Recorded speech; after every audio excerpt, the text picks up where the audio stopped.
नमस्कार दोस्तों, त्रिवेणी लर्निंग पर आप सभी का स्वागत है। देखिए, ये एनसीईआरटी का दूसरा पार्ट है। ठीक, ये जो हम पढ़ने जा रहे हैं एनसीईआरटी का दूसरा पार्ट है। हम क्या पढ़ रहे हैं? हम पढ़ रहे हैं एनसीईआरटी क्लास 6 की जो जियोग्राफी की किताब है उसको पढ़ रहे हैं। ठीक, तो आज ये इसका दूसरा पार्ट है। शुरू करते हैं। दूसरा पार्ट में क्या है भैया? ग्लोब, अक्षांश और देशांतर।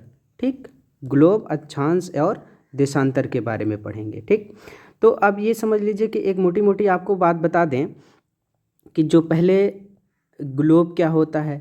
ग्लोब ऐसे समझ लीजिए, यहाँ पर देखिए ये चित्र बना हुआ है। ये पृथ्वी का जो है ना एक अनुरूप ही होता है, जो कि पृथ्वी के बारे में ठीक से समझने के लिए एक क्या कहते हैं चित्र बनाया जाता है, या उसी के अनुरूप एक चीज़ बना दी जाती है। ठीक, तो अब ये समझ लीजिए कि एक ग्लोब हो गया, है ना, ये ग्लोब हो गया, और इस ग्लोब में एक ऐसी रेखा होती है जो इस पूरे ग्लोब को क्या करती है, बराबर बराबर भागों में बांट रही है। इसी को बोलते हैं भैया क्या?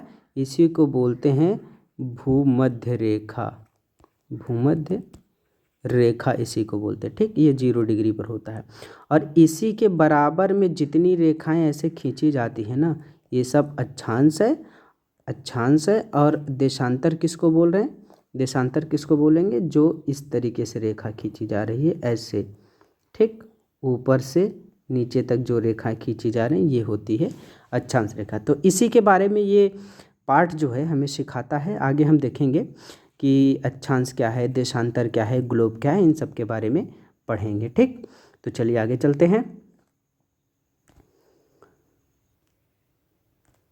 देखिए, अब ये देखिए कि यहाँ से देखिए क्या कह रहे हैं। पिछले अध्याय में आप क्या पढ़ चुके हैं भैया? कि पृथ्वी गोलाकार नहीं है। यह क्या है भैया? उत्तर दक्षिण ध्रुवों पर थोड़ी चपटी तथा मध्य में थोड़ी उभरी हुई है। ठीक, तो पृथ्वी का आकार पिछले अध्याय में हमने पढ़ा कैसा है भैया? पृथ्वी का आकार कैसा होता है? जियोड होता है। ठीक, जियोड का मतलब क्या हुआ? कि जो पृथ्वी है हमारी, ये पृथ्वी ऐसे पूरी गोली नहीं है। क्या है? यहाँ पर ध्रुवों पर चपटी है और बीच में क्या है, ऐसे उभरी हुई है। ठीक, तो यही कहा जा रहा है कि हमारी पृथ्वी का आकार कैसा है? जियोड है। जियोड मतलब पृथ्वी आकार, जो उत्तर और दक्षिण यानी ऊपर और नीचे चपटी है और ऐसे बीच में उभरी हुई है। ठीक, अगला पॉइंट कह रहा है कि ग्लोब पृथ्वी का लघु रूप है। ये याद रखिए, ग्लोब क्या है? पृथ्वी का लघु रूप है। अभी हमने बताया ना कि क्या है, पृथ्वी के बारे में जानने के लिए पृथ्वी का एक प्रतिरूप बना देते हैं, एक उसी के अनुकरण में छोटा अनुरूप होता है क्या? ग्लोब। ठीक, चलिए, तो अब यही बात हो गई। अगला कह रहा है पॉइंट कि भैया ग्लोब पर देशों, महाद्वीपों तथा महासागरों को उनके सही आकार में दिखाया जाता है। ठीक, तो जैसे पृथ्वी पर क्या है कि जैसे पृथ्वी पर होता है ना, ये देखिए, जैसे पृथ्वी पर ये यहाँ दिख रहा है, ये यहाँ देखिए पृथ्वी पर ये चीज़ें दिख रही हैं। महाद्वीप दिख रहा है, महासागर दिख रहा है ना, ये सब महाद्वीप हैं, द्वीप हैं। ठीक, अब ये सब चीज़ें दिख रही हैं। तो जो चीज़ ऐसे पृथ्वी पर है ना, जहाँ पर वही चीज़ें ग्लोब पर दिखाई जाती हैं। ठीक है, तो एक प्रकार का पृथ्वी पर जो वास्तविक चीज़ें हैं उसे काल्पनिक रूप से ग्लोब पर दिखाया जाता है। ठीक, तो यही पॉइंट ये कह रहा है भैया, ग्लोब पर देशों, महाद्वीपों तथा महासागरों को उनके सही आकार में दिखाया जाता है। ठीक, ग्लोब पर। तो बात समझ गए होंगे। आगे है, देखिए कि जैसे एक सुई ग्लोब में झुकी हुई अवस्था में स्थित होती है जिसे अक्ष कहा जाता है। ठीक, तो अक्ष एक बार समझ लीजिए क्या होता है कि देखिए ये यहाँ पर ये पूरी पृथ्वी हो गई है ना, ये पूरा ग्लोब हो गया। अब ग्लोब पर ये देखिए एक ये पॉइंट है और ये एक ये पॉइंट है जहाँ पर से ऐसे एक सुई गई हुई है। ठीक, और ये सुई क्या कर रही है? पृथ्वी को, ग्लोब को आधे भागों में ऐसे बांट रही है, आधे भागों में। तो जहाँ पर ये सुई ऊपर से ऐसे नीचे डाली जा रही है तो यहीं पर पॉइंट बनते हैं। इस पॉइंट को ही बोला जाता है उत्तरी ध्रुव और दक्षिणी ध्रुव। ठीक है, तो ये ऐसी कोई पिन जो होती है ना, वास्तविक पृथ्वी में ऐसी कोई पिन है नहीं। ठीक, बस इसी को बोला जाता है अक्ष। ये इसको बोला जा रहा है अक्ष। तो पृथ्वी अपने अक्ष के सहारे क्या करती है, पश्चिम से पूरब दिशा में, ये ईस्ट है, ये वेस्ट है। ठीक, तो पश्चिम से पूरब दिशा में इस तरीके से पृथ्वी घूमती है। ठीक, अक्ष को, ग्लोब को इसी तरीके से ऐसे घुमा देंगे, पृथ्वी ऐसे घूम रही है। वास्तविक रूप में पृथ्वी पर ऐसा कोई अक्ष है नहीं। ठीक, अक्ष क्या है, एक काल्पनिक रेखा है, एक काल्पनिक बात है जिसके सहारे पृथ्वी पश्चिम से पूर्व दिशा में घूमती है। वही बात यहाँ पर बताई जा रही है।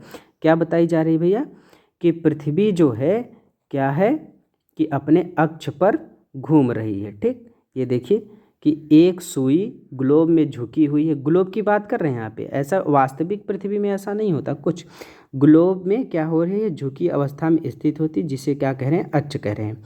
ग्लोब पर वे दो बिंदु जिनसे होकर सुई गुजरती है, उत्तर तथा दक्षिणी ध्रुव कहते हैं। अभी हमने बताया ये बात, क्या बताया कि ये देख रहे हैं ना, ये पृथ्वी है, ये ऐसे, तो ये एक ये वाला पॉइंट, एक ये वाला पॉइंट, ये दोनों पॉइंट क्या है, घुसी हुई है पृथ्वी। तो ये ऊपर की तरफ यहाँ पर नॉर्थ हो गया और ये साउथ हो गया, इसे नॉर्थ पोल कहेंगे और ये साउथ पोल कहा जाएगा। ठीक, तो यहाँ तक बात समझ में आ गई होगी सबको। आगे देखिए, आगे कह रहा है, ग्लोब पर वे दो बिंदु जिनसे होकर सुई गुजरती है, उत्तरी तथा दक्षिणी ध्रुव कहते हैं। ठीक, ग्लोब को इस सुई के चारों ओर पृथ्वी की भांति पश्चिम से पूर्व की ओर घुमाया जा सकता है। ठीक, तो पृथ्वी कैसे घूमती है भैया, पृथ्वी अपने अक्ष पर पश्चिम से पूरब घूमती है। याद रखिएगा, पृथ्वी पर ऐसा कोई सुई नहीं होती है। ठीक, बस पृथ्वी क्या है, अपने अक्ष पर झुकी हुई है और क्या करती है कि अपने अक्ष के सहारे कहाँ, वेस्ट से ईस्ट की तरफ ऐसे रोटेट करती है। ठीक, आगे है कि यह अपने अक्ष पर चारों ओर घूमती है, जो एक काल्पनिक रेखा है। ठीक, पृथ्वी पर वास्तव में ऐसी कोई रेखा है नहीं, कोई सुई नहीं है। यही बात एनसीईआरटी में बताया जा रहा है। देखिए, पृथ्वी पर वास्तव में ऐसी कोई सुई नहीं है, यह अपने अक्ष पर चारों तरफ घूम रही है। ठीक, आगे देखिए कि काल्पनिक रेखा भी ग्लोब को दो बराबर भागों में बांटती है। ठीक, कैसी काल्पनिक का, एक अन्य काल्पनिक रेखा भी है जो ग्लोब को दो बराबर भागों में बांटती है। अभी हमने बताया है इसके बारे में, है ना। क्या कि ये देख लीजिए कि जैसे अब ये हो गया हमारी पृथ्वी। ठीक, तो पृथ्वी के एकदम बीच से ऐसे एक रेखा जाती है जो कि ग्लोब को एकदम दो बराबर भागों में बांट रही है। पृथ्वी पर वास्तविक रूप में ऐसी कोई रेखा नहीं, ये सब काल्पनिक रेखा है। ग्लोब पर हम इसे समझने के लिए कि स्थानों को ठीक से लोकेट करने के लिए ऐसी रेखाएं खींची गई हैं। ठीक, तो पृथ्वी को दो बराबर भागों में बांटने वाली ये रेखा हो गई, इसका नाम क्या है मेरे भाई, भूमध्य रेखा। तो पृथ्वी को दो बराबर भागों में बांटने वाली रेखा हो गई भूमध्य रेखा, या इसी को बोलते हैं विषुवत वृत्त। ठीक, क्या बोलते हैं इसको, विषुवत वृत्त। ठीक, ये 0 डिग्री का अक्षांश होता है, ये भी याद रखिएगा। ठीक, ये 0 डिग्री का अक्षांश है। आगे देखिए, तो अभी हमने बता दिया ये बात कि ग्लोब को क्या दो बराबर भागों में बांटने वाली रेखा हो गई भूमध्य रेखा। ठीक, भूमध्य रेखा हो गई, और इसके इधर यहाँ याद रखिएगा उत्तरी गोलार्ध की तरफ, मतलब ये समझ लीजिए कि अब भूमध्य रेखा के इधर ये उत्तरी गोलार्ध होता है। गोलार्ध मतलब गोले का आधा। ठीक, जैसे अब ये पूरा आधा गोला हो गया है ना, तो गोले का आधा ये हो गया नॉर्थ हेमिस्फीयर, और इसी का ये आधा वाला जो हिस्सा हो गया ये वाला, ये हो गया आपका साउथ। तो ये हो गया आपका उत्तरी गोलार्ध। ठीक, और ये वाला कहलाता है आपका दक्षिणी गोलार्ध। ठीक, उत्तरी गोलार्ध ये है, दक्षिणी गोलार्ध ये है। और याद रखना, इसी उत्तरी गोलार्ध के एकदम टॉप पर यहाँ पर होता है जहाँ 90 डिग्री है, ये होता है आपका उत्तरी ध्रुव, इसे कहेंगे उत्तरी ध्रुव। और यहाँ पर जो है इसे कहेंगे दक्षिणी ध्रुव। ठीक, ये दक्षिणी ध्रुव होता है। तो ये जो रेखा जा रही एकदम बीच से, इसी को क्या कह रहे हैं, भूमध्य रेखा। यही पॉइंट ये बात कह रहा है कि एक अन्य काल्पनिक रेखा भी ग्लोब को 2 बराबर भागों में बांटती है। ठीक, जो बांटती है उसी को क्या कह रहे हैं, देखिए ये विषुवत वृत्त कहा जा रहा है।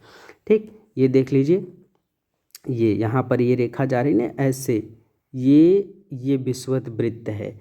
ठीक, इसी के उधर 20 डिग्री उत्तर, 40 डिग्री उत्तर, ये सब दिखाया जा रहा है। ठीक, ये देखिए यहाँ पर आपका उत्तरी ध्रुव है एकदम पोल पर, ये होता है 90 डिग्री पर।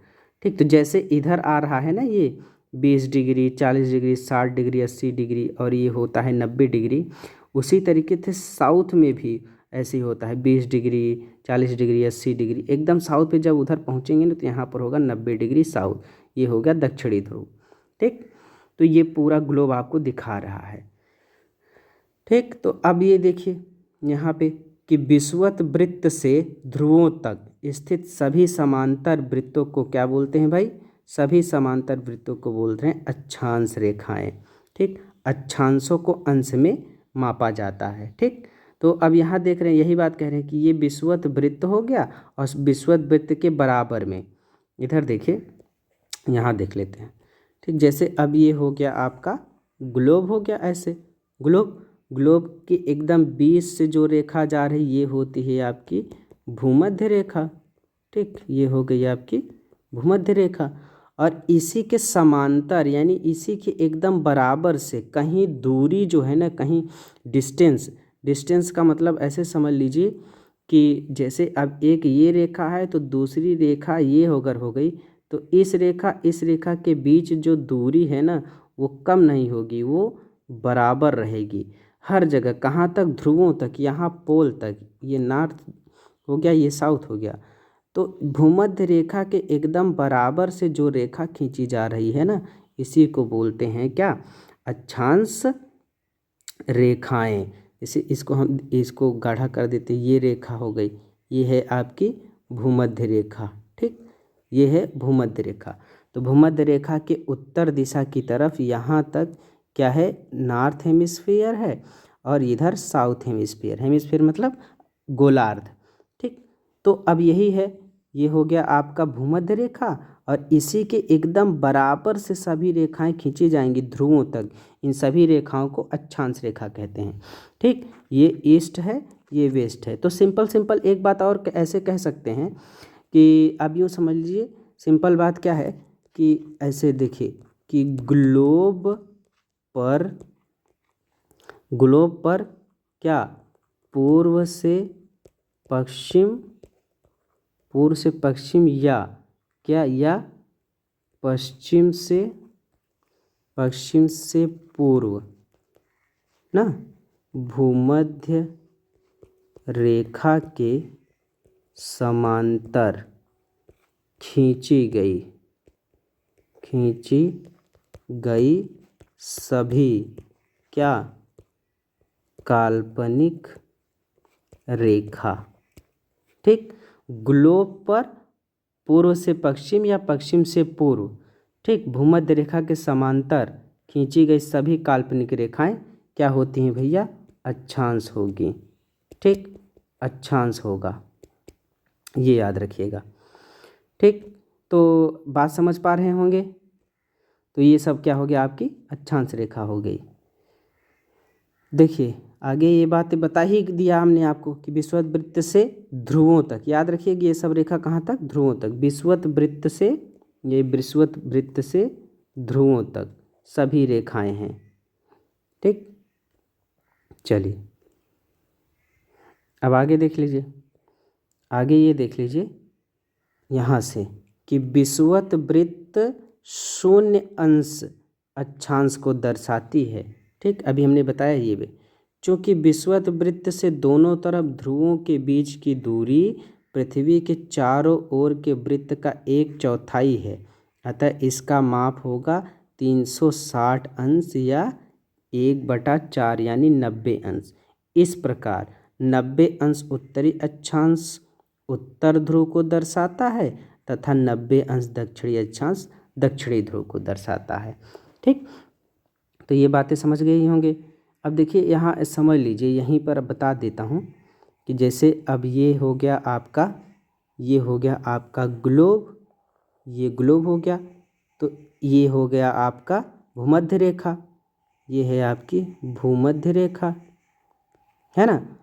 तो ये भूमध्य रेखा क्या होता है, 0 डिग्री का अक्षांश होता है और इसके उत्तर दिशा में तरफ जैसे ऐसे रेखाएं खींची जा रही हैं, कहाँ तक खींची जाएंगी ऐसी रेखाएं, यहाँ एकदम पोल तक खींची जाएंगी। तो सभी रेखाओं का क्या होता है ना, नाम दे दिया गया है। 0 डिग्री है तो उत्तर इधर की तरफ नॉर्थ हेमिस्फीयर है, तो सभी रेखाओं के आगे उत्तर में नॉर्थ लग जाएगा। जैसे अब 0 डिग्री हो गया तो 0 डिग्री के इधर हो गया 1 डिग्री नॉर्थ, ठीक, ऐसे हो गया 2 डिग्री नॉर्थ, ऐसे हो गया 80 डिग्री नॉर्थ, और जब यहाँ पहुँचेंगे ऐसे 90 डिग्री नॉर्थ। तो ये हो जाएगा आपका, यहाँ पर हो जाएगा 90 डिग्री नॉर्थ। 90 डिग्री नॉर्थ देखिए, ये पॉइंट है, कोई रेखा तो है नहीं। ठीक, क्यों, क्योंकि जैसे अभी बताया ना हमने कि पृथ्वी क्या ऊपर चपटी है, बीच में उभरी हुई है, तो भूमध्य रेखा की लंबाई यहाँ पर बहुत ज़्यादा होगी, लेकिन जैसे जैसे उत्तर दिशा की तरफ जाएंगे ना तो ये रेखा छोटी होती जाती है और एकदम जब 90 डिग्री पहुँचेंगे तो केवल एक पॉइंट बन जाएगा। जैसे उत्तर है वैसे दक्षिण में ही है कि जैसे जैसे ऊपर जाएंगे ये रेखा छोटी होती जाएगी, 90 डिग्री पर एक पॉइंट बन जाएगा। ऐसे ही साउथ में ये रेखा जैसे जैसे नॉर्थ साउथ में जाते जाएंगे, जब 90 डिग्री पहुँचेंगे तो एक पॉइंट बन जाएगा केवल। ये 90 डिग्री साउथ हो गया, केवल पॉइंट बन गया। तो भाई अब यहाँ पर देख रहे हैं ना कि 0 डिग्री से इधर 90 डिग्री तक और 0 डिग्री से इधर 90 डिग्री तक। ठीक, तो अब ये समझ लीजिए कि 90 और प्लस 90, ठीक, 90 90 कितना हो गया भैया, 180। ठीक ठीक, कितना, 180। तो अब ये देख लीजिए कि क्या अक्षांश रेखाओं की संख्या 180 है, नहीं, ये 0 डिग्री है ना, ये 0 डिग्री भी तो एक अक्षांश रेखा ही है। 0 डिग्री का अक्षांश रेखा इसको कहते हैं, भूमध्य रेखा को। तो इसको 180 हो गया। अब 180 में एक और जोड़ लेंगे तो हो जाएगा 181। तो क्या अक्षांश रेखाओं की संख्या 181 है, नहीं। अब देखिए यहाँ क्लियर कर देता हूँ ये बात आपको। ठीक, देखिए अक्षांश रेखा की संख्या कितनी होती है, जो अक्षांश रेखा अगर पूछा है तो कितना होती है, 181 अक्षांश रेखा होती है। ठीक, 181। लेकिन देख लीजिए अगर अक्षांश की बात, कितने अक्षांश होते हैं, अक्षांश कितने होते हैं भैया, तो अक्षांश कितने होते हैं, 181। ठीक, लेकिन अब देखिए अक्षांश रेखा में हम माइनस कर देंगे किसको, 90 डिग्री को ना, 90 डिग्री को माइनस करेंगे, 90 नहीं, जो 90 डिग्री पॉइंट था ना, north pole south pole 90 degree पर। ठीक, तो ये तो कोई रेखा तो थी नहीं, ये तो पॉइंट था, तो इसीलिए 181 में -2 कर देते हैं तो 179 आ जाएगा। ये होती अक्षांश रेखा, याद रखिएगा। ये अक्षांश रेखाओं की संख्या कितनी होती है, 179 मेरे भाई, याद रखना, 179 अक्षांश रेखाएं होती हैं। अक्षांश कितने होते हैं, अक्षांश तो 181 होते हैं। क्यों, क्योंकि भाई 90 डिग्री भी तो क्या होता है, एक अक्षांश है, 90 डिग्री का अक्षांश। तो अक्षांश 90 डिग्री कोई रेखा नहीं, केवल बिंदु मात्र है, इसलिए अक्षांश तो इसे हम गिनेंगे, लेकिन ये अक्षांश रेखा नहीं है। तो अक्षांश रेखा कितने होते हैं, 179, अक्षांश कितने होते हैं, 181, याद रखेंगे इस बात को। ठीक, तो ये बात हो गई, समझ में आ गया बात, 90 डिग्री अंश समझ में आया। ठीक, आगे देखिए कि अक्षांश रेखा में हमने यहाँ तक बता दिया कि विषुवत वृत्त के उत्तर की सभी समांतर रेखाओं को उत्तरी अक्षांश कहा जाता है तथा विषुवत वृत्त के दक्षिण स्थित सभी समांतर रेखाओं को दक्षिण अक्षांश कहा जाता है। ठीक, ये भी बात हमने बता दी अभी कि भैया जो ग्लोब है, ग्लोब में बीच में ये भूमध्य रेखा है, इसके उत्तर की तरफ जितनी भी रेखाएं होंगी ये सब नॉर्थ की होंगी और दक्षिण में जितनी रेखाएं होंगी ये सब साउथ की रेखाएं होंगी। ठीक, प्रत्येक अक्षांश के नाम के साथ उसकी दिशा यानी उत्तर या दक्षिण लिखा जाता है। ये भी हमने बता दिया अभी कि जैसे उत्तर दिशा की तरफ जा रहे हैं 0 डिग्री से उत्तर जा रहे हैं तो 1 डिग्री नॉर्थ, 2 डिग्री नॉर्थ। ठीक, वैसे ही साउथ में जाएंगे तो साउथ लग जाएगा। ठीक, ये बातें समझ में आ गई होंगी आपको। चलिए, तो अब देखिए ये कि जैसे जैसे हम विषुवत वृत्त से दूर जाते हैं अक्षांशों का आकार घटता जाता है। अभी हमने बताया है ये बात। देखिए यहाँ पर ये देखिए ग्लोब पे ये बात बताई जा रही है। इधर देख लीजिए, ये हो गया आपका विषुवत वृत्त हो गया ना, विषुवत वृत्त ये हो गया आपका। ये देखिए ये 0 डिग्री का अक्षांश है। इसके इधर क्या है नॉर्थ और इसके इधर क्या है साउथ हेमिस्फीयर है। तो ये 0 डिग्री का अक्षांश होता है। 23.5 डिग्री पर देखिए 23 सही 1/2 उत्तर लिखा हुआ है, तो ये हो गया आपका कर्क रेखा। तो 23.5 डिग्री उत्तर पर कर्क रेखा है। ठीक, और 23.5 डिग्री दक्षिण में क्या है मकर रेखा, ये बताई जा रही है। देख रहे हैं कि ये विषुवत वृत्त पर सबसे बड़ी है। जैसे जैसे उत्तर जा रहे हैं या दक्षिण जा रहे हैं तो क्या होता है ये रेखा छोटी होती जा रही है और एकदम ध्रुवों पर जाएंगे तो पॉइंट हो जाएगा। ठीक, तो जैसे जैसे क्या हो रहा है कि जैसे जैसे हम विषुवत वृत्त से दूर जा रहे हैं अक्षांशों का आकार भैया घटता जा रहा है।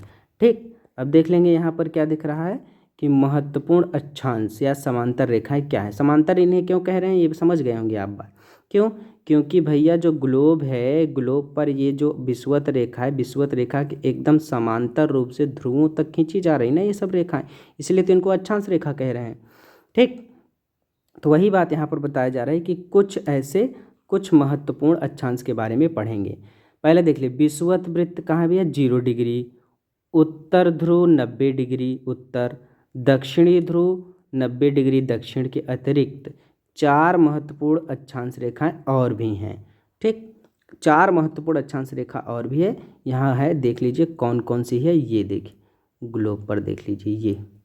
ठीक, ये देख रहे हैं एकदम देख लीजिए ठीक से। देखिए एक अक्षांश रेखा तो आपकी यही है, क्या ये 0 डिग्री है। ठीक, इसके बाद इधर तो पूरा नॉर्थ हो गया और इधर पूरा साउथ हो गया इस रेखा के दक्षिण में। तो यहाँ देखिए पहली रेखा तो यही बहुत ही महत्वपूर्ण है, कौन सी ये वाली 23.5 डिग्री उत्तर कर्क रेखा है। ठीक, और देख लीजिए 66.5 डिग्री पर क्या है उत्तरी शीत कटिबंध है। ठीक, ये याद रखें उत्तरी शीत कटिबंध। और सबसे उत्तर में यहाँ 90 डिग्री पर उत्तरी ध्रुव है। उसी तरीके से दक्षिण में देखिए 23.5 डिग्री दक्षिण पर मकर रेखा है। ठीक, 66.5 डिग्री पर दक्षिणी ध्रुव वृत्त है। जैसे यहाँ 66.5 डिग्री पर उत्तरी ध्रुव वृत्त था वैसे 66.5 डिग्री पर दक्षिणी ध्रुव वृत्त है। फिर उसके बाद क्या है दक्षिणी ध्रुव है। तो ये तो क्या हो गई कि मोटी मोटी बात हो गई कि भैया 0 डिग्री हो गया, 90 डिग्री उत्तर 90 डिग्री दक्षिण। ठीक, 90 डिग्री उत्तर 90 डिग्री दक्षिण, ये सब बात हो गई। इसके अलावा कौन सी देखिए रेखा कह रहा है, ये देखिए कौन सी रेखा अभी हमने बताया ना उत्तरी गोलार्ध में कर्क रेखा कहाँ है भैया 23.5 डिग्री उत्तर। अच्छा, इसको ऐसे लिखा जाता है जैसे अगर एग्जाम में पूछ लेता है ना, जैसे 23.5 डिग्री अगर ये ऐसा है ये गलत है ना, ये ऐसे नहीं लिखा जाएगा, भले यहाँ डिग्री अंश लगा देंगे गलत हो जाएगा। 23.5 का मतलब हो क्या क्या भैया कि 23 डिग्री 30 मिनट नॉर्थ, ये याद रखिएगा ये सही है। ठीक, ये बात सही है। क्या सही है कि इसको कैसे लिखेंगे कि 23 डिग्री 30 मिनट नॉर्थ। ठीक, ये होती है कर्क रेखा। ठीक, ऐसे ही सारा 23.5 का मतलब क्या होता है 30 डिग्री, क्योंकि क्या होता है ना कि जो ग्लोब होता है ये ग्लोब पूरा कितने डिग्री का कोण, पूरे 360 डिग्री का कोण बनता है ना, 360 डिग्री का। ठीक, तो जैसे घड़ी की सुई में ना आधा घंटा किसको कहते हैं 30 मिनट को कहते हैं, तो वैसे ये भी चलेगा। ठीक, देख लीजिए तो 4 महत्वपूर्ण अक्षांश कौन कौन से हैं बता रहा है कि पहला बात तो हो गया क्या कि उत्तरी गोलार्ध में कर्क रेखा। ठीक, उसके बाद क्या हो रहेगा दूसरी बात कह रहे हैं कि दक्षिणी गोलार्ध में मकर रेखा, ये हो गई मकर रेखा बता दे रहे हैं ये से। अब ये ग्लोब हो गया यहाँ पर, ये एक सेकेंड। ठीक, ऐसे हो गया आपका ये ग्लोब। तो ग्लोब के एकदम बीच से रेखा गुजरती है 0 डिग्री, यही भूमध्य रेखा है, यही भूमध्य रेखा या विषुवत रेखा है। और इसके इधर इधर कहाँ पर 23.5 डिग्री नॉर्थ पर ये हो गई आपकी कर्क रेखा, ठीक। और 23.5 डिग्री साउथ का 23.5 डिग्री साउथ पर ये कौन सी रेखा हो गई? मकर रेखा, ठीक है। तो ये बहुत महत्वपूर्ण अक्षांश हैं, यही बताया जा रहा है, ठीक। उसके बाद क्या कहा जा रहा है भाई? उसके बाद ये देखिए तीसरा कौन सा रेखा है? विषुवत वृत्त के 66.5 डिग्री उत्तर में कौन सा है? उत्तरी ध्रुव वृत्त। चौथा क्या है? विषुवत रेखा के 66.5 डिग्री दक्षिण में क्या है? दक्षिणी ध्रुव वृत्त। तो ये 4 अक्षांश जो है ना, ये बहुत महत्वपूर्ण है, याद रखिएगा। अगला है क्या? पृथ्वी के ताप कटिबंध देखेंगे। पृथ्वी के ताप कटिबंध क्या होता है? ताप कटिबंध ये देख लीजिए कि कर्क रेखा और मकर रेखा के बीच क्या होता है भैया? उष्ण कटिबंध, ठीक। कर्क रेखा और मकर रेखा के बीच उष्ण कटिबंध होता है। कैसे होता है यहाँ देख लीजिए, यहाँ बता दे रहा हूँ, ठीक। जैसे अब ये मान लेते हैं कि हम, ये हो गया आपका ग्लोब, ठीक, ग्लोब हो गया। और ग्लोब में क्या होता है कि पृथ्वी को एकदम बराबर 20 से बांटने वाली जो रेखा है, इसको हम क्या बोल रहे हैं भैया? इसको हम बोल रहे हैं विषुवत वृत्त, ठीक। ये कौन सी रेखा हो गई? ये रेखा हो गई भूमध्य रेखा, ठीक। और इसी के, ओहो कोई बात नहीं, फिर से कर लेंगे, ठीक। ये ग्लोब हो गया, ये ग्लोब के इधर ये हो गया भूमध्य रेखा, ठीक। और ग्लोब के इधर है ये आपकी कर्क रेखा। कर्क रेखा कहाँ है? 23.5 डिग्री नॉर्थ में, ठीक। और यहाँ पर हो गई आपकी मकर रेखा, ठीक। यहाँ पर हो गई आपकी मकर रेखा, ठीक। अब देखिए क्या हो रहा है भाई, एक सेकेंड,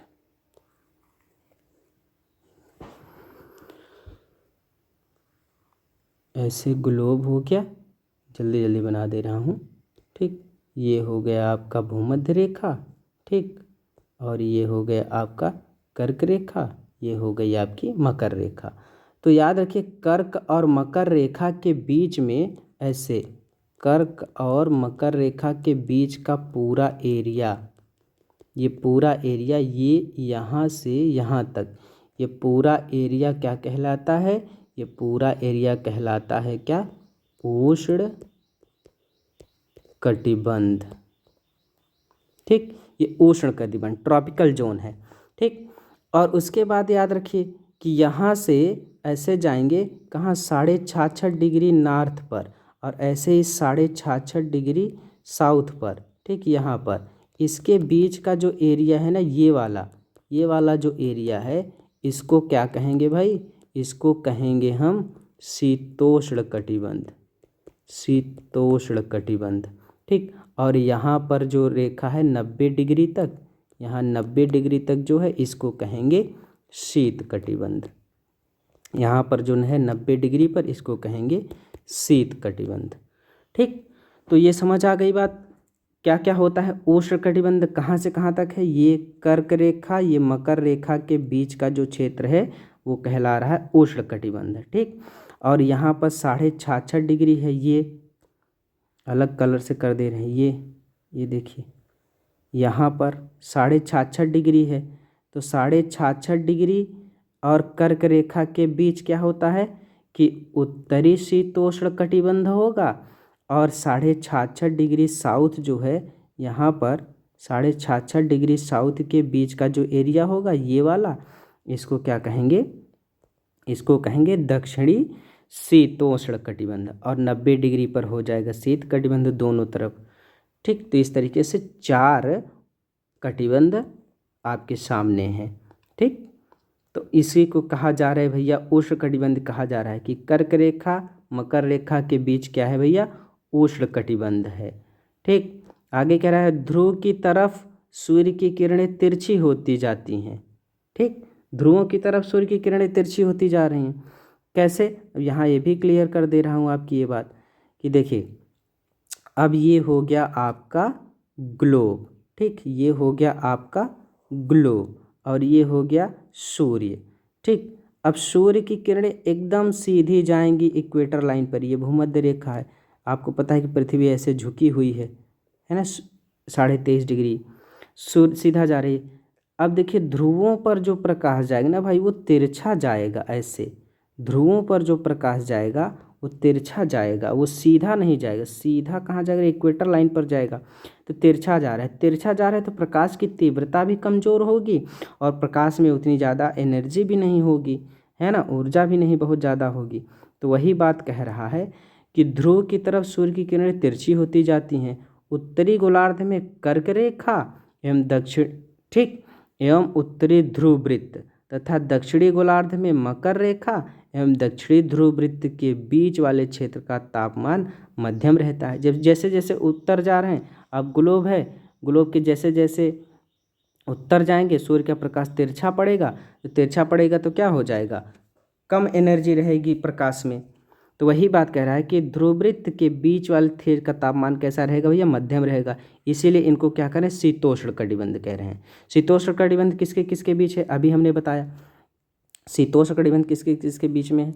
याद रखेंगे कि जैसे अब ये हो गया आपका ग्लोब, ये हो गया आपका ग्लोब और ये हो गया भूमध्य रेखा, और यहाँ पर देखेंगे ये है आपकी कर्क रेखा, ये है आपकी 66.5 डिग्री नॉर्थ, और ये हो गया आपका 0 डिग्री, ये है आपकी 23.5 डिग्री नॉर्थ। तो इसके बीच का एरिया जो ये दिख रहा है ना, कर्क रेखा और ये उत्तरी ध्रुव, बीच के उत्तरी ध्रुव जो वृत्त है इसके और कर्क रेखा के बीच का जो एरिया है ना, ये वाला एरिया मेरे भाई क्या कहलाता है? शीतोष्ण कटिबंध। और 90 डिग्री, 66.5 से 90 डिग्री के बीच वाला एरिया क्या कहलाएगा? शीत कटिबंध।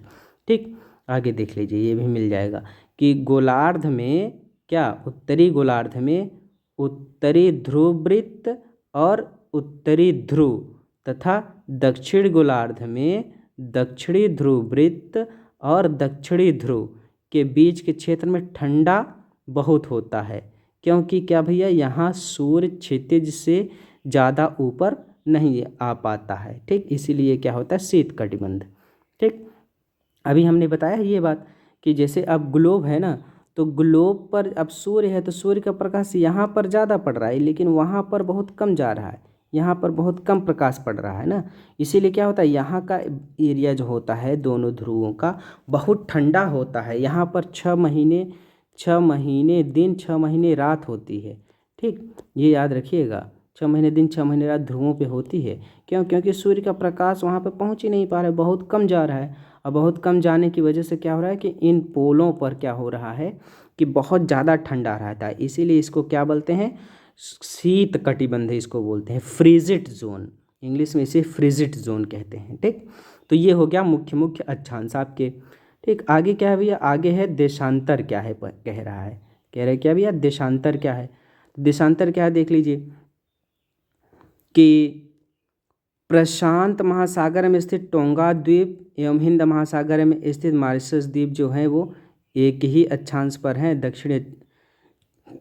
ठीक, लेकिन इनकी स्थिति का एग्जैक्ट कैसे पता करेंगे? इनकी स्थिति का एग्जैक्ट पता करेंगे देशांतर से। ठीक, अभी अभी हमने बताया थोड़ी देर पहले कि उत्तरी ध्रुव को दक्षिणी ध्रुव से मिलाने वाली जो काल्पनिक रेखा होती है ना भाई, वही कहलाती है क्या? देशांतर रेखा। तो यहाँ देख लीजिए, ये हो गया आपका ध्रुव और ये देखिए ऐसे सीधे रेखा चली जा रही है दक्षिणी ध्रुव को। तो ये सभी जो काल्पनिक रेखाएं आप देख रहे हैं ना, उत्तर से दक्षिण जितनी रेखाएं खींची जा रही वो सब क्या है? देशांतर रेखाएं हैं। ये ग्लोब बहुत अच्छे से बता रहा है। जो ऐसे बीच से रेखा जाती है, ठीक, पूरब से पश्चिम जा रही, ये सब अक्षांश रेखाएं होती हैं। इसके समांतर जितनी रेखाएं ऐसे खींची जा रही हैं, ये सब क्या हैं? अक्षांश रेखा है। याद रखिए, ये सब अक्षांश रेखा है। लेकिन देशांतर रेखा क्या है?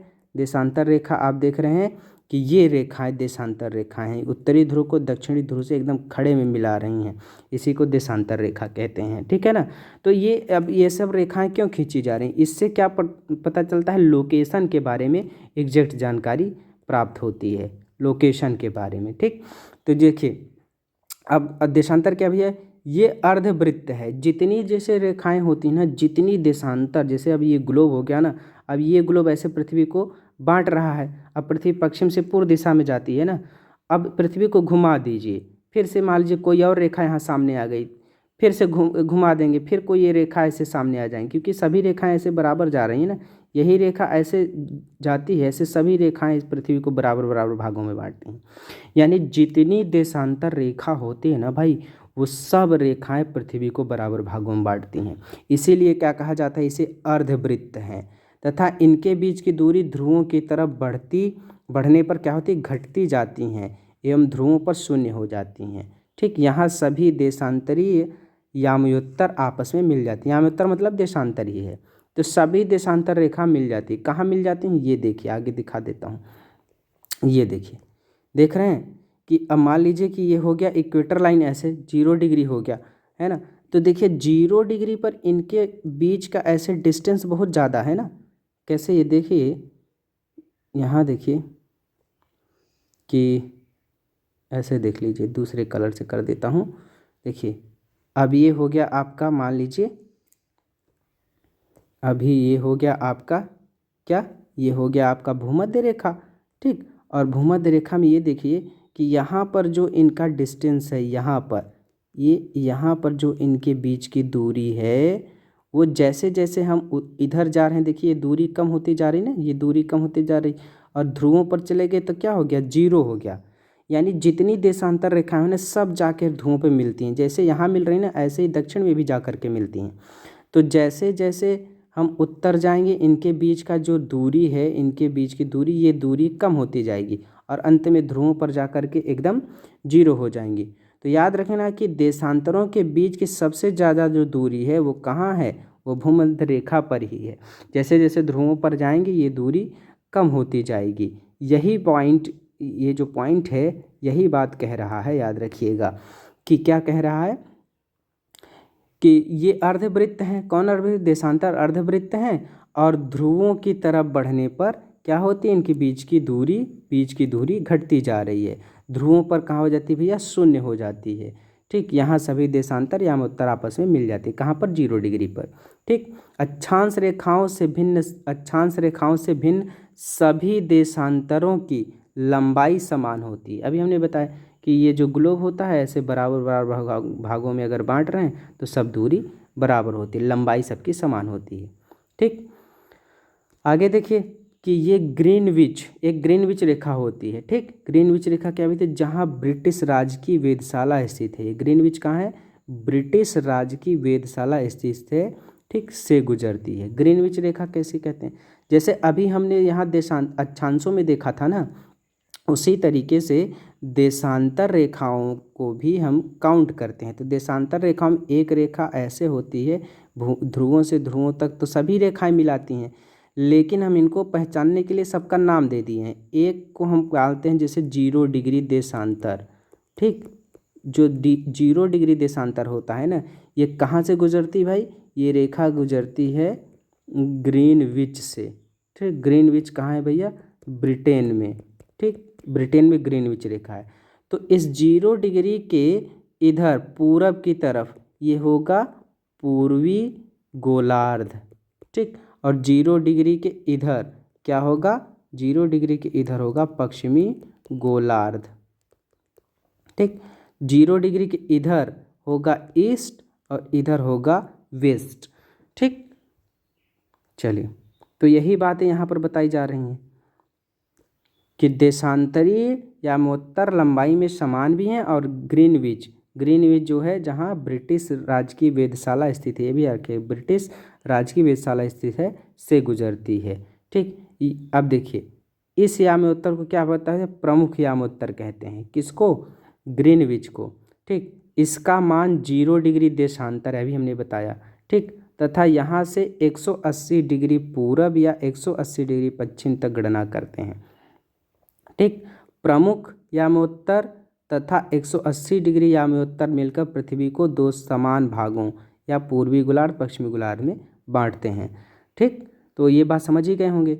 जैसे अब यहाँ फिर से बता दे रहा हूँ क्या कि अब ये हो गया आपका ग्लोब, है ना, और ये हो गई आपकी ग्रीनविच रेखा 0 डिग्री। तो जैसे सामने से काट रहे हैं ना, ये 0 डिग्री सामने से ऐसे काट रहे हैं, तो काटते काटते जब उस साइड में अपोजिट साइड देखेंगे ना, अपोजिट साइड मान लीजिए यहाँ पर ये 0 डिग्री से काट रहे हैं, ऐसे अंदर की तरफ काटते चले जा रहे हैं, तो यहाँ दूसरी तरफ देखेंगे तो 180 डिग्री होगी। यानी ये जब ऐसे पूरा गोला कट जाएगा तो सामने से ऐसे दिखेगा ना, सामने से ऐसे दिखेगा, तो मान लेते हैं ये 0 डिग्री है, ये रेखा यहाँ से यहाँ तक 0 डिग्री है। ठीक, और इधर की तरफ इस तरफ जो है वो 180 डिग्री है। तो 180 डिग्री एकदम अपोजिट है 0 डिग्री के। 0 डिग्री से अगर हम काटना शुरू करेंगे तो अपोजिट में 180 डिग्री कट जाएगी। यही बात कहा जा रहा है, याद रखिएगा। ठीक, तो 0 डिग्री के अब क्या हो रहा है, यहाँ देखिए 0 डिग्री के इधर कहाँ तक, जब 180 तक पहुँचेंगे, इधर 0 डिग्री से इधर 180 तक, कहाँ तक, ऐसे पीछे जाएंगे ना तो यहाँ पीछे मिलेगी ना 180, तो यहाँ ऐसे देख लीजिए कि ये हो गया 0 डिग्री और ये हो गया 180 डिग्री। तो इसके बीच में जो ये पूरा एरिया है ना 0 डिग्री की, ये होता है ईस्ट। ठीक, और इससे 80 डिग्री के पीछे से ऐसे फिर से ऐसे घूमते हुए फिर तो आ जाएंगे यहीं पे। ठीक, तो हम इस एरिया को नहीं मान लेते, मान लीजिए कि इसको फिर से खोल देंगे तो यहाँ पर 180 फिर से मिल जाएगी 180 डिग्री। तो इसके बीच की दूरी क्या हो जाएगी, वेस्ट। तो मोटी मोटी बात ऐसे समझ लीजिए कि अब मान लेते हैं हम कि ये भूमध्य रेखा हो गई और ये हो गया 0 डिग्री का देशांतर। इसी को हम क्या कहते हैं भैया, ग्रीनविच रेखा कहते हैं। ठीक, और ग्रीनविच से सीधा इधर जाएंगे ईस्ट की तरफ, कहाँ तक, 180 डिग्री तक। ठीक, तो यहाँ तक पूरा होता है ये आपका पूर्वी गोलार्ध, और यहाँ से ऐसे जाएंगे 180 डिग्री तक, तो ये हो जाएगा आपका वेस्ट। यानी अब ये याद रखिएगा कि 180 डिग्री एक ही रेखा है, दो रेखा नहीं है। बस 0 डिग्री से काट रहे थे, जैसे अब इसको काटेंगे 0 डिग्री से तो कुछ 0 डिग्री इधर चला जाएगा, कुछ 0 डिग्री उधर चला जाएगा। बिल्कुल उसी तरीके से पीछे की साइड में 180 डिग्री पर कुछ 180 डिग्री इधर चली जाएगी, कुछ 180 डिग्री इधर चला जाएगी, बीच से काट दिया। ठीक, तो यहाँ पर आप क्या देखते हैं, यहाँ पर ये बात सामने आई कि 0 डिग्री के इधर ईस्ट है और इधर वेस्ट है, लेकिन जब हम 180 डिग्री पर पहुँचेंगे तो 180 डिग्री पर क्या दिखेगा, इधर वेस्ट दिखेगा, इधर ईस्ट दिखेगा। यही तो बात है ना। जब यहाँ 180 खींच दीजिए तो यहाँ पर देख लीजिए ये ईस्ट दिख रहा है, इधर वेस्ट हो जाएगा। अगर 180 डिग्री है, ठीक है ना, देखिए इधर वेस्ट है इधर ईस्ट है, बात तो एक ही हो गई। ठीक, तो 0 डिग्री से कहाँ तक, 0 डिग्री से 180 तक जाएंगे, 0 डिग्री से 180 तक जाएंगे तो एक तरफ होगा ईस्ट, और फिर से 0 डिग्री से 180 तक जाएंगे तो ये हो जाएगा वेस्ट। तो याद रखिएगा देशांतरों की कितनी संख्या होती है भैया, देशांतरों की संख्या कितनी होती है, 180 और 180 कितना होता आता है पूरा, 360। याद रखिएगा पूरा देशांतर रेखाओं की संख्या कितनी होती है, 360। ठीक, 360 देशांतर होते हैं, ये याद रखिएगा। ठीक, चलिए तो यहाँ हो गया यह बात। आगे देखिए ये कि 180 डिग्री पूरब 180 डिग्री पश्चिम तक गणना करते। प्रमुख याम्योत्तर और 180 याम्योत्तर मिलकर पृथ्वी को दो बराबर भागों में बांटते हैं। ठीक, यहाँ तक बात हो ही गई थी। आगे ये देख लीजिए 180 डिग्री पूरब और 180 डिग्री पश्चिम याम्योत्तर एक ही रेखा है। अभी हमने बताया भी कि 180 डिग्री दो रेखाएं नहीं, एक ही रेखा है। ठीक, ये बात समझ ही गए होंगे आप। तो इस तरीके से टोटल कितनी रेखाएं होती हैं भाई, टोटल देशांतर रेखा टोटल कितनी होती, 360 जो होती हैं ये देशांतर रेखाएं होती हैं, ध्यान रखिएगा। ठीक, चलिए अब ये क्या कहते हैं मैप दिया है एक बार मैप आपको देख ही लेना चाहिए। ठीक, तो एक बार देख लीजिए मैप कैसे होता है। ऐसे देख लीजिए, ये ऐसे कर देता हूँ, आपको ठीक से दिख जाएगा। ये मैप है, ये देखिए, बहुत ज़रूरी है भाई, ज्योग्राफी सीखने के लिए मैप की बहुत ज़रूरत पड़ती है। बिना मैप के चीज़ें आप ठीक से कर नहीं पाएंगे। ठीक, तो ये हो गया आपका, ये देख लीजिए क्या हो गया भाई, ये पूरा मैप दिखा रहा है, पूरा अक्षांश रेखा देशांतर रेखा दिख रहा है। देखिए ये रेखा यहाँ, देखिए ये रेखा यहाँ से ऐसे गुजर रही, इंग्लैंड से गुजर रही, देख रहे हैं ना ग्रीनविच, ऐसे सीधे। ये रेखा कौन सी है भैया, यही रेखा है ग्रीनविच, ये यहाँ पर इंग्लैंड दिख रहा है। ठीक, ये हो गया ग्रीन। तो आप देखिए यहाँ ग्रीनविच से इधर जब जाएंगे तो क्या मिलेगा, पृथ्वी का समय आगे मिलेगा, और यहाँ से जाएंगे पीछे की तरफ तो पृथ्वी का समय क्या मिलेगा, पीछे मिलेगा। ठीक, कहाँ तक, 180 तक। यहाँ पर जब जाएंगे तो यही ये है, देखिए अंतर्राष्ट्रीय तिथि रेखा। अंतर्राष्ट्रीय तिथि रेखा कहाँ है, 180 डिग्री के साथ साथ जो रेखा खींची जा रही है ना, 180 डिग्री के साथ साथ जो रेखा खींची जाती है, याद रखिएगा वो क्या होती है भाई, वो होती है देशांतर रेखा। उसी को बोलते हैं इंटरनेशनल डेट लाइन। ये अंतर्राष्ट्रीय तिथि रेखा है, और ये कहाँ है, 180 डिग्री पर है, याद रखिएगा। तो अब ये समझिए कि पृथ्वी जो है ना, पृथ्वी जो है वो पश्चिम से पूर्व दिशा की तरफ रोटेट करती है।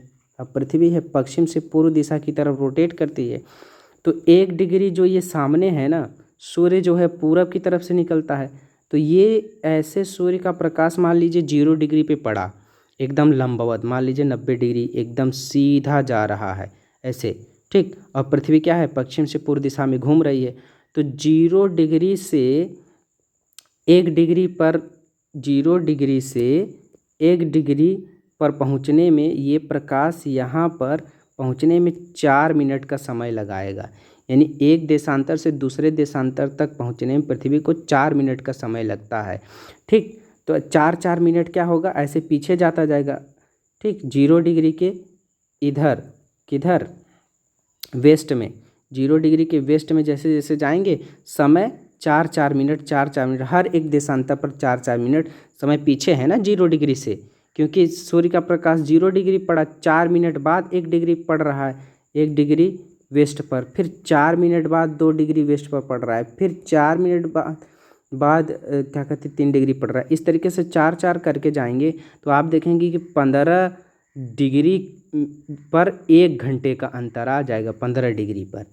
ठीक, 15 चौका 60, 4 मिनट का अंतर आ रहा है, 15 चौका 60, यानी 60 मिनट का अंतर आ गया 1 घंटे का। यानी 0 डिग्री से अगर सीधे हम 15 डिग्री और पीछे चले जाएंगे तो 1 घंटा पीछे का टाइम मिल जाएगा, याद रखें, कहाँ का, पीछे का। और अगर यही आगे चले जाएंगे तो 1 घंटा आगे का टाइम मिल जाएगा, यानी 0 डिग्री पर का जो समय हो रहा होगा उससे 1 घंटा आगे का समय हमको मिल जाएगा, कहाँ पर, 15 डिग्री अगर आगे चले जाएंगे। ठीक, तो ये पूरा दिखा रहा है, पूरा अक्षांश और देशांतर के बारे में दिखाया जा रहा है। ठीक, तो ये चीज़ें आप ध्यान में रखिएगा। चलिए अब क्या है कि आगे देखते चलेंगे। चलिए, तो यहाँ देखिए अब क्या रहा है कि देशांतर और समय के बारे में बताया जा रहा है। क्या, देशांतर और समय के बारे में। ठीक, तो अब देखिए कहा जा रहा है कि समय को मापने का सबसे अच्छा साधन पृथ्वी, चंद्रमा एवं ग्रहों की गति है। देखिए पहले क्या होता था ना, पहले के लोग पृथ्वी पर से सूर्य को देख लेते थे, ऐसे आँख सूर्य के प्रकाश के अनुसार बता देते थे कि भैया अगर एकदम सीधे सर पर प्रकाश पड़ रहा है तो 12 बज गया होगा। ठीक, सूर्य का प्रकाश एकदम सीधे आ रहा है तो बता देते हैं कि भैया अच्छा ये इतना बज रहा होगा। सूर्य की रोशनी प्रकाश देख करके बता देते थे कि कितना बज रहा है। तो वही बात कह रहे हैं कि पहले भी ये सब ऐसे साधन, आज तब ऐसे बहुत ज़्यादा घड़ी वगैरह तो थी नहीं कि पता चल जाए, तो इसी सूर्य के और पृथ्वी के ऐसे गतियों की वजह से ही ये देखते थे टाइम क्या हो रहा है। ठीक, सूर्योदय एवं सूर्यास्त प्रतिदिन होते थे, इसी से पता ही चलता था। ठीक, कि क्या चीज़ें हो रही हैं। ग्रीनविच पर स्थित प्रमुख देश यामोत्तर याद रखिएगा क्या है भैया, ये सूर्य जिस समय आकाश के सबसे ऊंचे बिंदु पर होगा उस समय यामोत्तर पर स्थित सभी स्थानों पर क्या होगा, दोपहर हो जाएगा। ठीक, यानी ग्रीनविच रेखा पर जब 12 बजेगा तो उस समय क्या होगा, सभी जगह हम मान लेते हैं भैया 12 बज रहा है। ठीक है, क्योंकि ग्रीनविच से ही हर जगह का टाइम मिलाया जाता है, इसीलिए तो बोलते हैं ग्रीनविच मीन टाइम।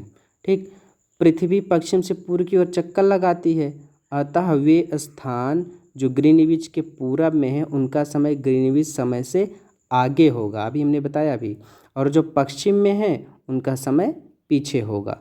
पृथ्वी लगभग 24 घंटे में अपने अक्ष पर 360 डिग्री घूम जाती है, तो 1 घंटे में 15 डिग्री एवं 4 मिनट में 1 डिग्री घूमती, ये सब बातें बता चुका हूँ। ठीक, कि 1 डिग्री से दूसरे डिग्री पर कितना, दूसरे डिग्री पर जाएगी तो 4 मिनट का अंतर रहता है 0 डिग्री के। अगर ईस्ट की तरफ जाएंगे तो यहाँ आगे रहेगा, वेस्ट की तरफ जाएंगे तो यहाँ पीछे रहेगा। ठीक, तो बात समझ पा रहे होंगे, यही बातें यहाँ पे बताया जा रहा है।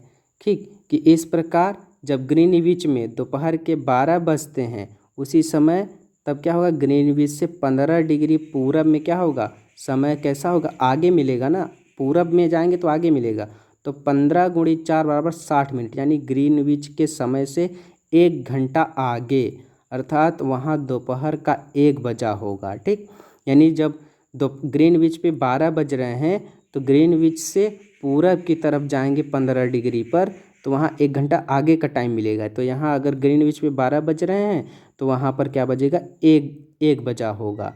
लेकिन ग्रीनविच में वही 15 डिग्री अगर पीछे चले जाएंगे तो 1 घंटा पीछे मिलेगा। इसका मतलब ग्रीनविच पे अगर 12 बज रहे हैं तो ग्रीनविच के अगर वेस्ट साइड में जाएंगे 15 डिग्री पर तो वहाँ जब 15 डिग्री पर जाएंगे तो क्या बजेगा, वहाँ बजेगा 11 बजेगा। यही बात बताई जा रही है। जब ग्रीनविच पर दोपहर के 12 बजे होंगे उस समय 180 डिग्री पर क्या होगा, मध्य रात्रि। तो 15-15 डिग्री ऐसे माइनस करते जाएंगे तो जब 180 डिग्री पर पहुंचेंगे ना तो सीधा 12 घंटे का अंतर आ जाता है। ठीक, सीधा 180 डिग्री आधा हो गया ना, फिर एकदम डायरेक्ट आधा।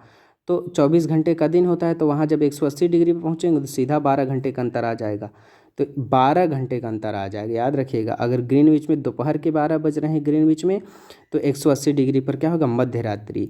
किसी भी स्थान पर जब सूर्य आकाश में अपने उच्चतम बिंदु पर होता है तो दोपहर में उस समय घड़ी में दिन के 12 बजते हैं। ठीक, यही बात है, ये सिंपल बात है भाई, कि अगर जैसे कि ग्लोब है, ग्लोब, तो ग्लोब पर मान लीजिए कोई देशांतर है और यहाँ पर क्या है, एकदम सूर्य एकदम सीधा पड़ रहा है तो इसका मतलब यहाँ दोपहर हो गई। आप ही जैसे बाहर देखिए, ऊपर देखते हैं, जैसे सूर्य एकदम आपके सर के ऊपर है, सीधा प्रकाश आपके ऊपर पड़ रहा है तो आप समझ जाते हैं भैया 12 बज गए होंगे।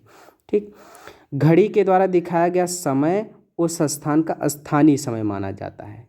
ठीक, इस प्रकार अब वही समय है जब आप किसी भी देशांतर पर आप खड़े हैं और वहाँ पर सूर्य एकदम आपके सर के ऊपर आ रहा है तो जिस भी टाइम, चाहे जिस टाइम अगर वो आ रहा है तो आप क्या समझेंगे भैया, अब वो क्या हो गया, दोपहर हो गया।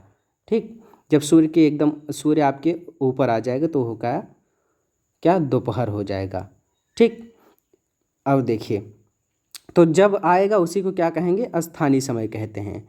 ठीक, और देशांतरी यामोत्तर सभी स्थानों का स्थानीय समय माना जाता है।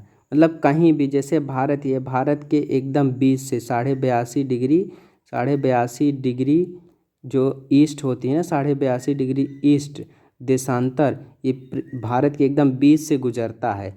ठीक, इसी को हम क्या मानते हैं, मानक समय मानेंगे। मानक समय क्यों मानेंगे, क्योंकि भाई भारत देश में कई ऐसे देशांतर गुजर रहे हैं। अगर हम स्थानीय समय के लेंगे तो हर एक अक्षांश पर 4-4 मिनट का अंतर रहेगा, तो इससे एग्जैक्ट टाइम का नहीं पता चलेगा ना ठीक से। इसीलिए हम पूरे देश को ही एक रेखा को मान लेते हैं, क्या मान लेते हैं, वहाँ का स्टैंडर्ड टाइम मान लेते हैं, मानक समय मान लेते हैं, और वहीं से पूरे देश का टाइम मिला दिया जाता है। उसी तरीके से भारत का टाइम जो है वो 82.5 डिग्री ईस्ट से मिला दिया गया है, जो कि प्रयागराज के नैनी से गुजरता है, याद रखिएगा।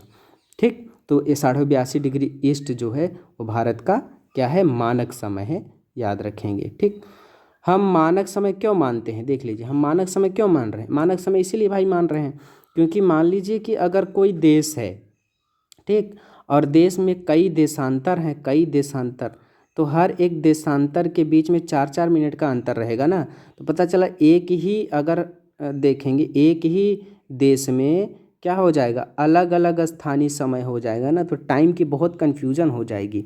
तो टाइम की कन्फ्यूजन ना हो इसीलिए किसी एक देशांतर को जो उस देश के एकदम मध्य से गुजरता है उसी के बीच वाले भाग को हम मान लेते हैं। जब वहाँ पर 12 बजेगा तो हम मान लेंगे भैया पूरे देश में 12 बज रहा है, ठीक।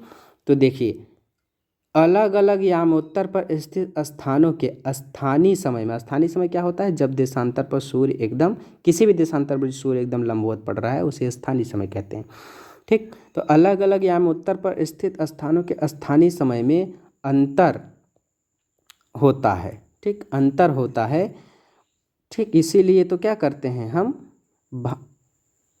मानक समय मानते हैं। भारत में गुजरात के द्वारका तथा असम के डिब्रूगढ़ के स्थानीय समय में लगभग 1 घंटा 45 मिनट, लगभग 2 घंटे का अंतर है, ठीक। जैसे भारत हो गया, भारत में भाई कई देशांतर से ऐसे गुजरते हैं भारत से, तो अगर सब देशांतरों के स्थानीय समय को हम काउंट करेंगे तो पता चलेगा पूरे देश में अलग अलग टाइम हो गया। इसीलिए हम क्या करते हैं कि भारत का देखिए सबसे पूरब ये 97 डिग्री, सबसे पश्चिम ये हो गया 68 डिग्री, ठीक। इसी के बीच में भारत है तो एकदम 20 से गुजरता है, देखिए 82.5 डिग्री पूरब। इसी को हम मान लेते हैं मानक यामोत्तर या मानक देशांतर मान रहे हैं। क्यों भैया कि अब देखिए सबसे भारत के सबसे पूरब और सबसे पश्चिम में स्थानीय समय को अगर देखेंगे तो भैया 2 घंटे का अंतर है, तब तो पता चलेगा पूरे देश में प्रॉब्लम आ जाएगी समय की। इसीलिए क्या किया जा रहा है कि 82.5 डिग्री को हमने मानक समय मान लिया और यहीं के टाइम से हम पूरे देश का टाइम मिला देते हैं, ठीक। इसीलिए आवश्यक है क्या भैया कि देश के मध्य भाग से होकर गुजरने वाली किसी में यामोत्तर के स्थानीय समय को देश का मानक समय माना जाता है, ठीक। इस यामोत्तर रेखा के स्थानीय समय को पूरे देश का मानक समय मान लेते हैं, ठीक। भारत में कौन सा भैया अभी बताया 82.5 डिग्री, 82.5 डिग्री पूरब, याद रखेंगे 82.5 डिग्री पूरब कैसे लिखेंगे, ऐसे ही लिखेंगे 82.5 डिग्री, 82 डिग्री 30 मिनट ईस्ट जरूर लगाएंगे, याद रखें नहीं कन्फ्यूजन हो जाएगी, ठीक। ईस्ट जरूर लगा देंगे। तो सब 82.5 डिग्री ईस्ट क्या बोलते हैं, मानक यामोत्तर माना गया है, ठीक। आगे देख लीजिएगा, इस यामोत्तर के स्थानीय समय को पूरे देश का मानक समय माना जाता है, ठीक, याद रखिएगा। आगे है भारत ग्रीनविच के पूरब 82.5 डिग्री पूरब में स्थित है, ठीक। यानी 0 डिग्री के इधर पूरब में भारत है, कहाँ पर 82.5 डिग्री ईस्ट पर स्थित है ना भारत। कहाँ 0 डिग्री से इधर ये कहाँ पर 82.5 डिग्री ईस्ट में भारत स्थित है, ठीक। यही कहा जा रहा है कि भारत ग्रीनविच के पूरब 82.5 डिग्री पूरब स्थित है तथा यहाँ का समय ग्रीनविच समय से कितना है 5.5 घंटा आगे है। याद रखिएगा भाई, ये सब उदाहरण बहुत ज़रूर है, ध्यान रखा करिए ये सब चीज़ों की। भारत जो है वो ग्रीनविच समय से कितना घंटा आगे, 5.5 घंटा आगे है, याद रखिएगा। कुछ देशों का देशांतरी विस्तार अधिक होता है जिसके कारण वहाँ एक से अधिक मानक समय माने गए हैं। कई देशों में बहुत बड़ा है तो वहाँ कई मानक समय माने गए हैं, ठीक। जैसे देख लीजिए कि रूस में कितना है भैया 11 मानक समय है, ठीक। ये याद रखिएगा। पृथ्वी को एक एक घंटे वाले 24 समय देशांतरों में बांटा गया है, ठीक। इस प्रकार प्रत्येक क्षेत्र 15 देशांतर तक के क्षेत्र को घेरता है, ठीक। तो भैया रूस में 11 मानक समय माने गए हैं, ये भी याद रखिएगा, ठीक। तो ये आज का अभ्यास है। अब यहाँ से ये क्लास आपकी ख़त्म हो गई। बहुत जल्दी हम अगला पार्ट लेकर के आएंगे। आप हमें इस एक बार फीडबैक ज़रूर दे दिया करिए भाई कि हमारा जो क्लास है कैसा लग रहा है। एक एक चीज़ पढ़ रहे हैं भाई, हम देख रहे हैं ना, इसमें बेसिक पढ़ रहे हैं। आप कहेंगे तो हम इसका एक अलग से फैक्ट बना देंगे, आप कमेंट करके हमें ज़रूर बताइएगा कि, और हम इसको और छोटा कर देंगे। फिर अभी आप एक बार बेसिक पूरा समझ लीजिए, बढ़िया समझ लीजिए। फिर मैं क्या करूँगा ना, इसके लिए अलग से एक वीडियो लेकर के आऊँगा। क्या होता है जिसमें टू द पॉइंट एक एक लाइन में ऐसे बात लिखी रहेगी और उसे बहुत शॉर्ट में रिवाइज करा दूंगा, ठीक। तो उसे हम क्या कहेंगे भैया, रिवाइज वीडियो आएगा, NCERT रिवाइज वीडियो, क्या आएगा, NCERT का रिवाइज वीडियो आएगा, जिसमें क्या होगा भैया कि उसमें बहुत शॉर्ट में हमने पूरे चैप्टर का जो निचोड़ होगा ना, फैक्ट, उसे निकाल के रख दूंगा भाई। अभी क्या करो, पहले आप बेसिक समझो, बेसिक चीज़ें पढ़ो। जब बेसिक चीज़ें आपको पता हो जाएंगी ना, फैक्ट के लिए मैं अलग से वीडियो बना दूंगा, रिवाइज कर लेना, जल्दी जल्दी सारा वीडियो देख लेंगे, बात खत्म हो जाएगी। ठीक, तो वीडियो कैसा लगा ज़रूर बताएंगे भाई, और लाइक शेयर ज़रूर कर दिया करिए। ठीक, और शेयर करिए कि अधिक से अधिक लोग सब्सक्राइब करेंगे। ठीक, तो हमारा भी एक मनोबल बढ़ता है ना, फिर हम भी लगातार वीडियो बनाते रहेंगे इसमें। ठीक, तब तक के लिए नमस्कार, बहुत जल्दी हम अगली क्लास लेकर के आएंगे।